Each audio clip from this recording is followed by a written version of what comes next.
Welcome. Today we are going to be doing our very first lab in culinary arts. We are going to be doing a potato onion Vichyssoise soup. Now, first thing you can see, I am not at the kitchen at Heights. I had to record this when we had our kind of cold and snow days here, so that is why I'm in my home kitchen. But all the skills and standards are still the same. So whenever we are doing a lab, what we are going to do is I'm going to, just like if we were in person, I'm going to go over the ingredients first, then we'll go through these steps. Now on your Mise En Place sheet, the first part where you see at the top the little grid that shows you what ingredients to write down, I'm going to go through each of those, then you'll be able to fill in the steps. Now, in this class, you will be able to make substitutions, unlike baking and pastry, where a lot of those recipes are chemistry. This is cooking. We can make substitutions.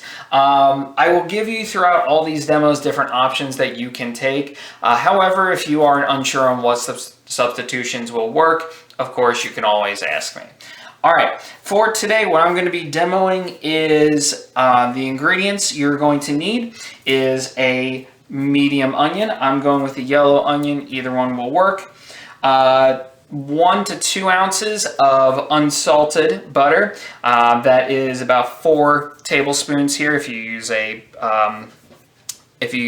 kind of markings here on the side, it's about half the stick. Now, important thing, whenever we use butter in this class, we are always going to use unsalted butter. Okay, as a cook, you are in control of controlling the salt in the dish. You do not want to be relying on your butter and other ingredients to add salt. You are in charge of that. Okay. About a teaspoon or 2 of kosher salt. Now I'm going to talk to you guys a little bit about the difference between kosher salt and your regular table salt. There is a difference that is important. 2 medium potatoes. 24 ounces or 3 cups of chicken stock. Now I would recommend going with reduced sodium, again for the same reason of you want to control the salt level.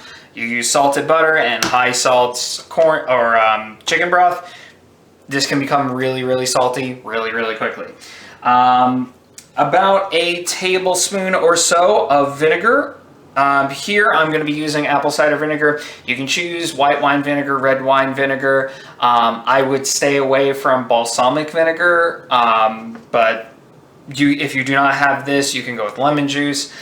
You do need acidity in this dish, and we're going to talk about how to use acidity as a seasoning even more than salt. Half a cup or 4 ounces of buttermilk, and 4 ounces or half a cup of heavy cream. Now, if you do not want to purchase buttermilk, you don't have to. You can just go with 2 cups of whipping cream. Okay. However, you will probably need to add a little bit more vinegar. Okay. All right, that is it as far as our ingredients. This recipe is a really simple recipe using a lot of cheap ingredients that is really easy to throw together and is really good for a day like today. All right, so with all of our ingredients, we are going to get ourselves set up here. So the first step I'm going to do is I'm going to prep my vegetables. Now, I'm going to clear my workstation here. And I'm going to first focus on the onion. Okay, now I'm going to have here on the side a glass bowl, just sitting here for scraps and for trash, just to keep everything nice and neat. But with the onion, I'm going to go ahead and take care of that. Let me just check to make sure the camera is focused and recording. It is. All right. Okay, so because this is focusing on knife skills, I'm going to be taking a little bit of time reviewing this. So, with a chef's knife, you're going to take your 2 fingers and you're pinching right at the heel of the knife, where the heel and the bolster come together. You're going to pinch the knife right there, and then you're going to wrap your fingers right around the handle. Okay, so this way, when you cut, you're allowing yourself to be able to move pretty freely. Okay, now, with an onion, first thing I'm going to do is you have the stem end, or sorry, the root end and the stem end. Okay, I'm going to cut this part off, put that in my scrap bowl. Now I have a stable surface or stable product to work with. And then I'm going to take my hand and I'm going to reach over here and I'm going to slice the onion right down the middle. Okay. Then part of my prep is I'm going to peel the outer papery layer off of the onion. Okay. Now, all this papery bits right here, this can be a physical contaminant. So I'm going to make sure I completely clear off my board. In fact, I'm going to put my onions to the side here while I do a quick wipe down here. All right. Okay, now with the onion, you have two options. Okay. If you are not going to be blending this soup, I would recommend going with a very fine dice. Okay, and how you do that is you are going to cut into the onion all the way down, but you're not going to go to the very end of the onion itself. So what I mean is when I cut, I'm going to cut to here. I'm not going to go all the way to the end and make full slices. And I'm going to do that throughout the whole length of the onion. Now, as you notice, I'm keeping my fingers curled. Okay, I'll turn the onion over here so you can see that. Now I get to the end here. That's the only time when you may want to put your hand over just to stabilize it. Okay, and as you'll see, the onion has actually kind of stayed together, but I am able to fan it out a bit. Okay. Now, from here, what I'm going to do is, keeping my hand up, I'm going to take the knife and just very carefully slice almost all the way through. Okay, then I'm going to move up a little bit and slice just like that. And this is where having a really sharp knife helps, because as you can see, part of that I was cutting towards my hand. If I had to really have a lot of pressure and it let go, it goes right into my palm, not good. Okay, then from there, I'm going to take my knife and then just chop right through. I'm going to try to chop as finely as I can here. And as you see, I'll kind of move the onion here. I have a fine dice. Now, I don't want to waste anything here, so here I'm just going to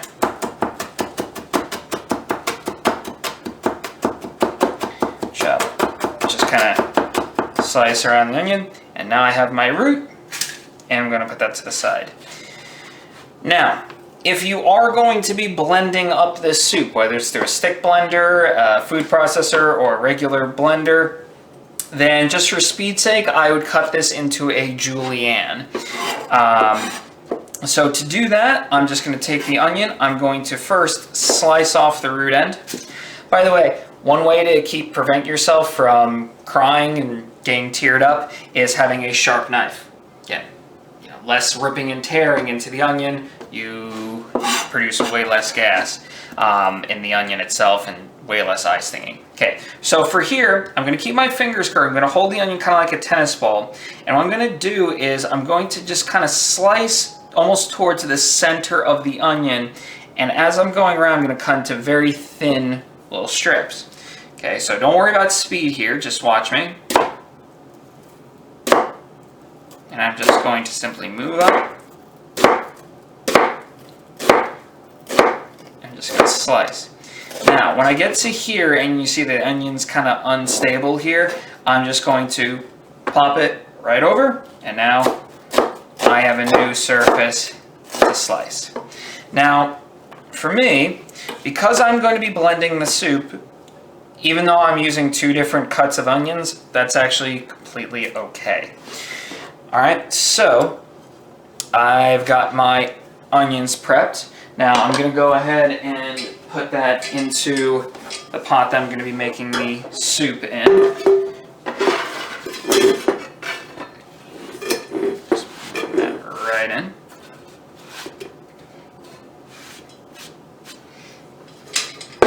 Okay.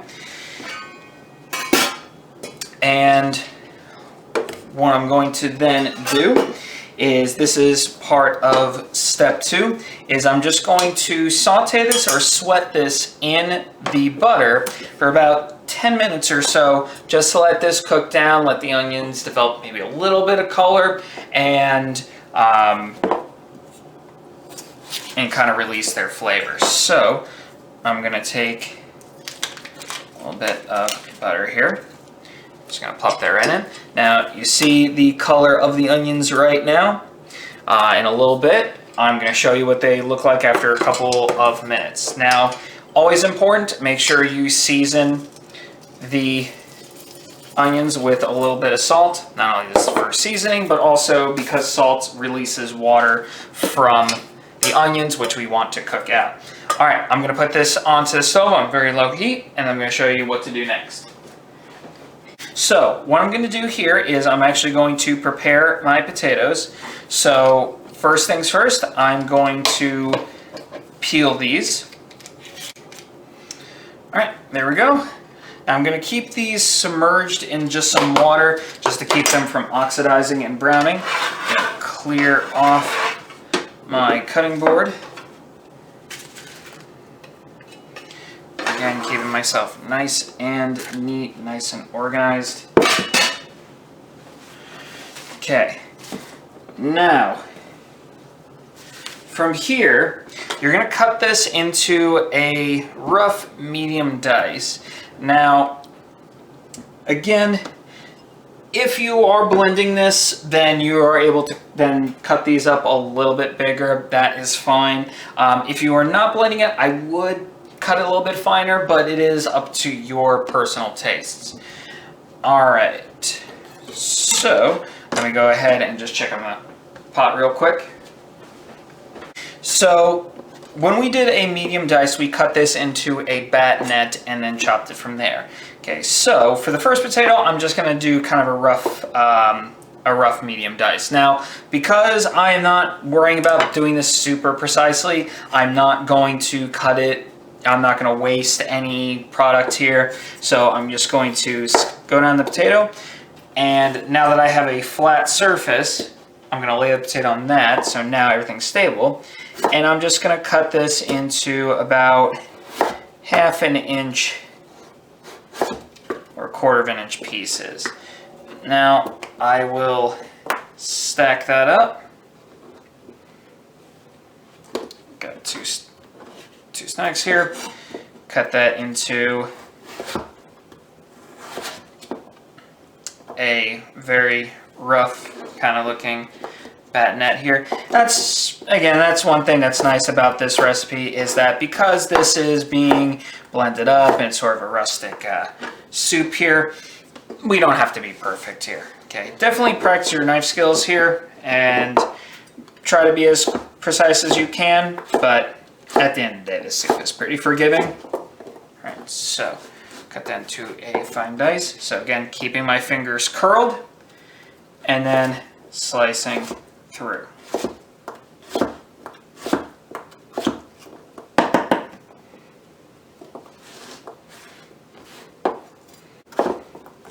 There we go. Okay, now I'm just going to put this back into my water bowl here. We'll keep this on the side, and now we'll go to the pot that is currently cooking right now. All right, so this is the onions after just about a minute of cooking. As you can see, they are pretty firm still. Again, for my soup, I know I have both juliennes and very fine dice in there. That is usually not ideal in what you want to do. Again, for me, since I am just demoing here and I'm also, practicing different knife skills here, and I'm going to be blending this. It doesn't really matter too much. Okay, so I'm just going to let this cook on about medium heat, stirring it every now and again. What I'm doing here is just waiting for the water to kind of cook out of the onions here. You can kind of see some of the steam coming out. You really don't want to darken the onions too much here. You don't want a lot of browning here. You're just simply sweating them until they become sweetened and maybe a little darker in color. Okay, so I'm gonna just let this cook, and then next time I see you guys, we will be going to our next step here. So far, step 1 is to prep your vegetables.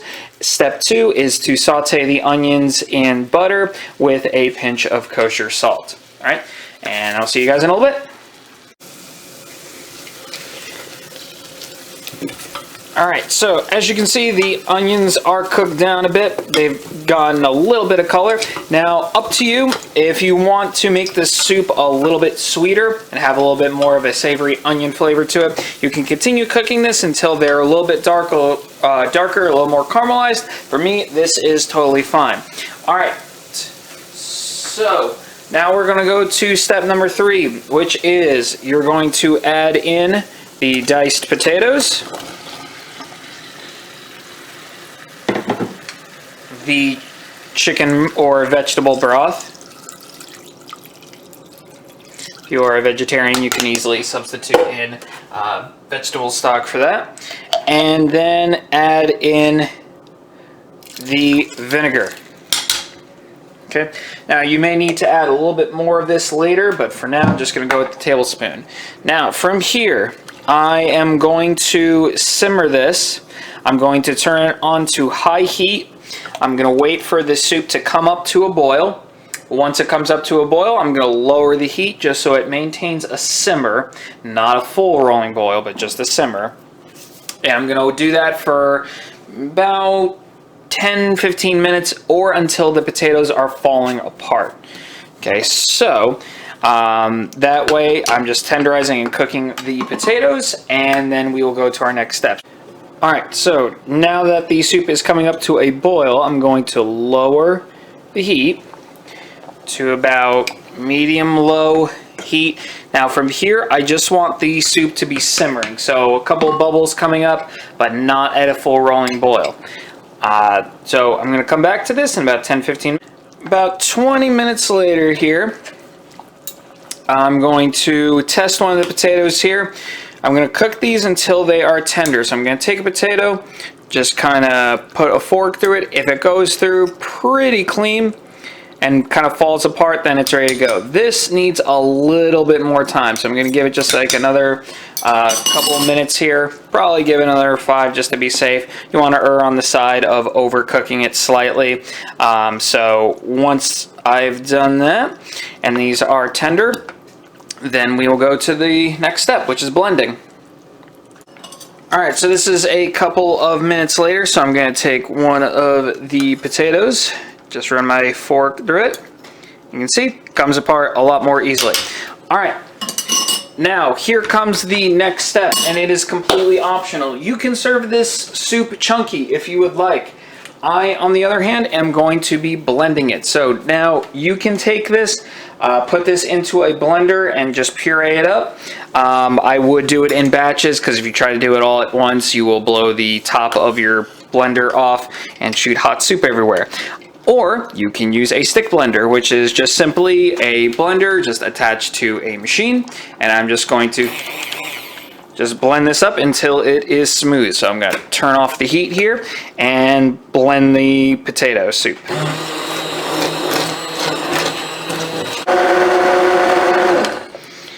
Alright, I love this thing. It is really good, especially when you're making pureed soups or sauces. That way you don't have to get out the entire blender. Alright, now we're going to the next step here before we start serving, and that is I'm going to add in the buttermilk and cream. The way I'm going to do that though is you want to mix together the buttermilk and the heavy cream together. If you were to just stir in the buttermilk on its own, because buttermilk is a little bit more acidic, as it hits the heat, it's going to curdle right away. By adding it into the cream here, we don't have to worry about that. So I'm just going to add this right in and then just mix it together. Oops. If you're using an immersion blender, just keep it in the soup.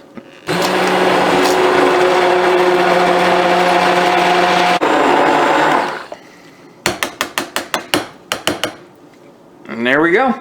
All right, now the last step here, and the most important step, is you have to taste this. Now, I know that seems kind of obvious of like, yeah, of course I would make a soup, why wouldn't I taste it? But right now, you are working with an onion and a couple of potatoes.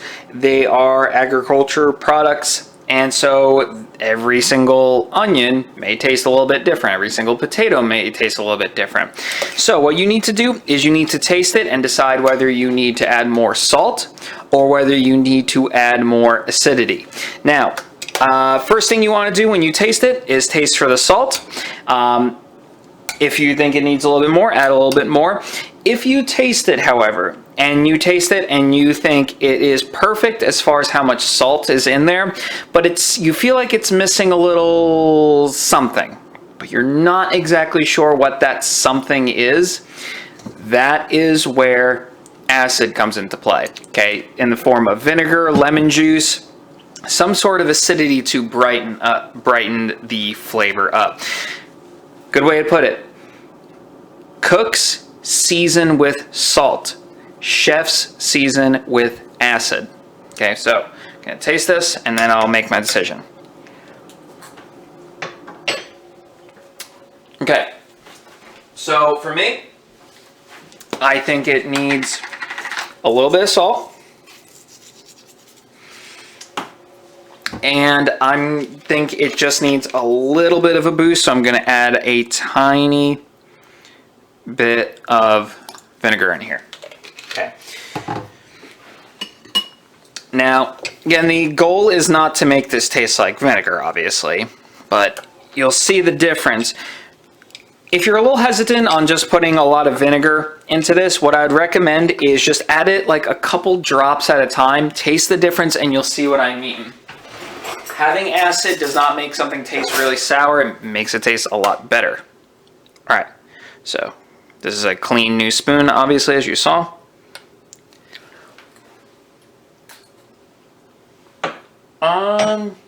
I think that is good. Maybe just a pinch more salt. It's definitely good as far as acid.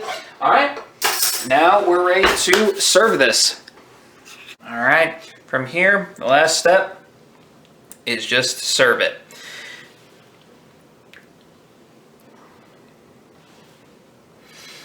Now, as far as what to serve this with, your options are pretty limitless here. My personal recommendations are to serve it with some toasted bread here, maybe a little bit of crumbled bacon over the top, a little bit of black pepper. But what I'm going to do here is I'm going to take a little bit of sour cream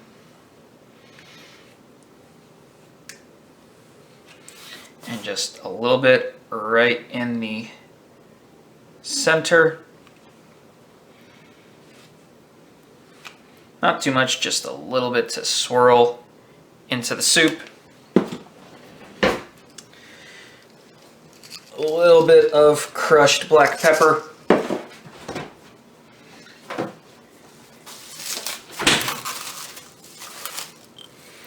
And then some cheese, just a little bit of shredded cheese just to kind of enrich the soup.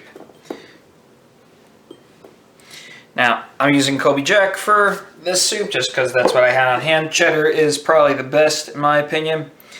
And then just a little bit of parsley in there. And there you go. So that is our first lab done. make sure you have your mise en place sheet filled in. Now what I would do today is go ahead and make sure that your mise en place sheet is filled all the way in. Then go ahead and I would get some of the ingredients set up and ready, get your tools and equipment ready for tomorrow. And so that way come tomorrow, you're able to make this quickly and easily. If you have any other questions, just let me know.